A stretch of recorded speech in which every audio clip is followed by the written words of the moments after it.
Okay, I have a lot to say about these guys. They are my favorite chaos magicians in the entire world, and I'm happy to say they're still alive. I think, and it is Bill Drummond and Jimmy Cotty, and they formed the Justified Ancients of Mumu, and they made an album in 1987 called 1987 WTF is Going On, and they sampled so much stuff they got sued before anybody else got sued. And it was ABBA that sued them, I believe. And they wanted their records destroyed. And they didn't have that many. They weren't making a whole bunch of money.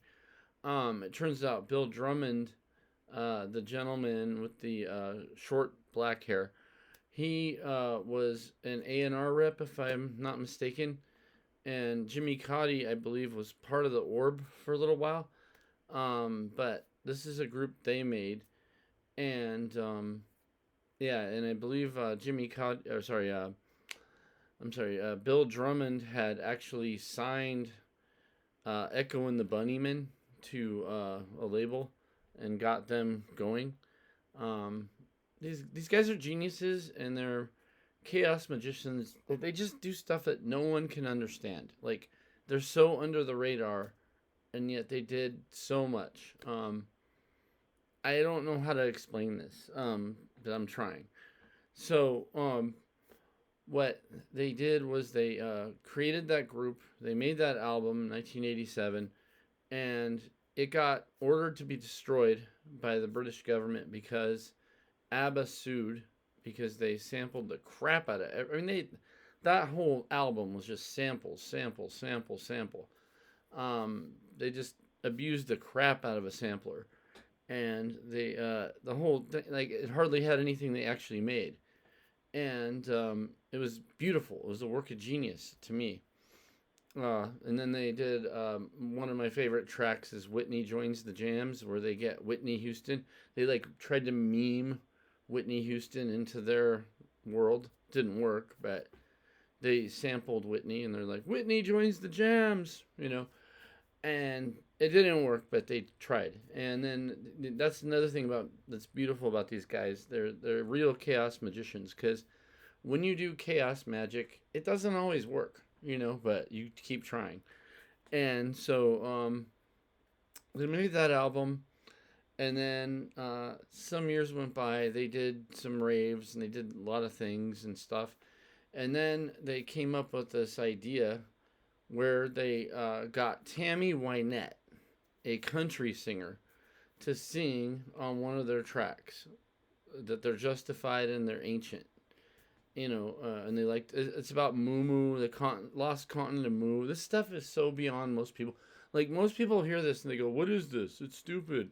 They have no idea what's going on. Most people just don't. That's why I love KLF. And that's why I call my handle on the internet "Make Mine a 99," which is basically an ice cream cone. And I don't really know the meaning, and that's kind of what makes it fun because I really don't know why I would name my handle after an ice cream cone. I don't understand, but I did. I don't even, I mean, I like ice cream like anybody else, but um, you know, but these guys have such a story. So, okay, so they make the album they make the record with Tammy Wynette, just one song really, and then they make other tracks. They do other things. They wrote this book called The Manual, which is freaking hilarious. And someone on the internet on Instagram messaged me and said that did you realize that somebody actually read the manual, did it, and got enough. The idea behind the manual was if you followed all the stuff in their book, you would get you were guaranteed to get a number one hit.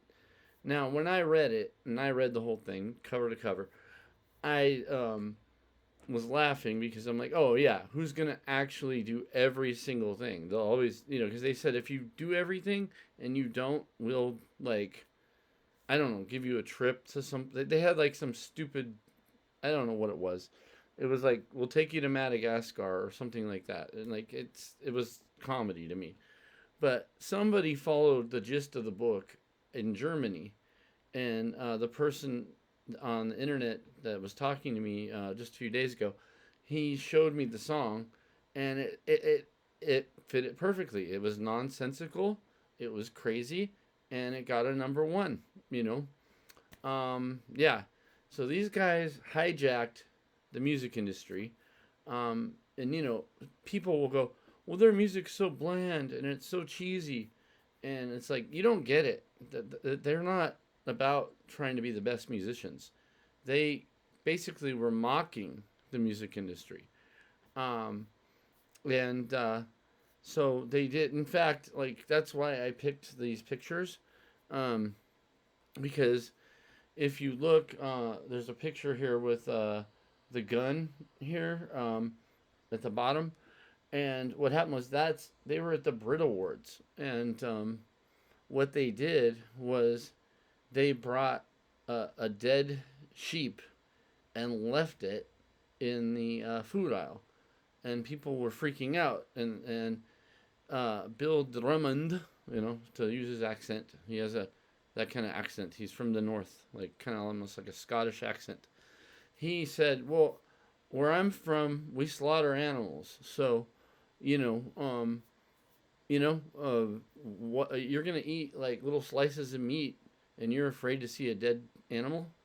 And then he brought out a gun, and not a gun, not a real gun, but it was like fake, obviously. And none of this would have ever happened after 9/11. This was the late 90s when they did this. Um, but yeah, they did so many things. Like, I can't even tell you. These guys did so many things. Yeah, they did the Doctor Who song, and then they did the worst artist award, where they found some artist and gave her a bunch of money, and because she was the worst artist they could find. Which, how would you feel about that? Like, you're an artist, and these guys give you a bunch of money, but they say your art sucks so bad, we want to give you money. Like, they're just such chaos magician trolls, geniuses. I don't know how to explain it. And then what they did to end their career, they decided, because they made money, they made millions, and they decided to end their career as musicians. And so what they did was they took £1 million out of the bank in cash. £1 million. They took it to an Isle of Man, which is, I guess, is an island near England, and they burned it, and they filmed it, and they put that film out to the world. And they said, we're done with music for quite some time. They've done some things since then, but they just said, we're done. We're over it.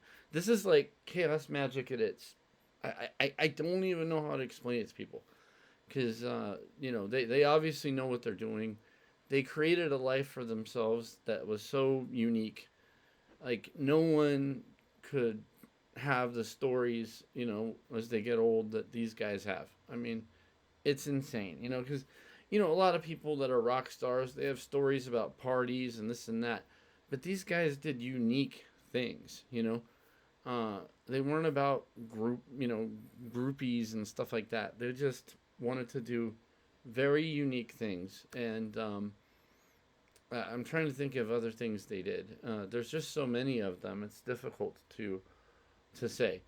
But I think I covered enough of it. But yeah, if you really want to know, there's like who killed the KLF and stuff like that. And, they did. They decided to do it. And the guys are still around, and they do crazy things still.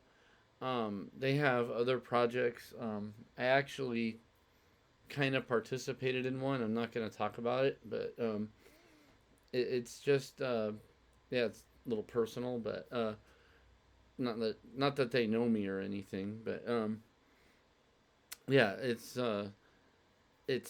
just, these guys are just so, I don't know how to explain it, but as far as chaos magic goes, most people claim magic. Most people claim they can do spells. They can do this. They can do that. These guys lived it. They just lived it. They didn't have to like write a magic spell. They just are it. So that's why I love the KLF, and that's why my nickname on the internet is Make Mine a 99.